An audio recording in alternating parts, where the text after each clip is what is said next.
Seven کے مختلف union counsellor چننا ٹالٹی اراضی کے سینکڑوں مکینوں نے اپنے علاقے سے سیلابی پانی کی عدم نکاسی کے خلاف انڈس ہائی وے کے اڑل پل پر ٹائر جلا کر احتجاجی مظاہرہ کیا، جس کی وجہ سے لاڑکانہ، حیدرآباد، کراچی اور دیگر آنے جانے والے تمام ٹریفک کی لمبی لمبی قطاریں لگ گئیں۔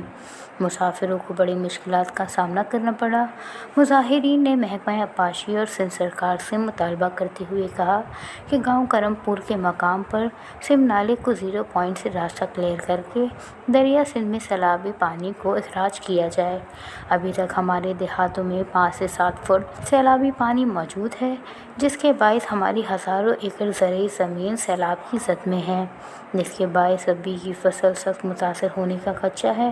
مظاہرین نے سندھ سرکار سے متعلقہ علاقوں سے سیلابی پانی کو فی الفور نکال کر عوام کے نقصانات کا ازالہ کرنے کا مطالبہ کیا، دیگر بصورت احتجاج کا دائرہ بڑھایا جائے گا۔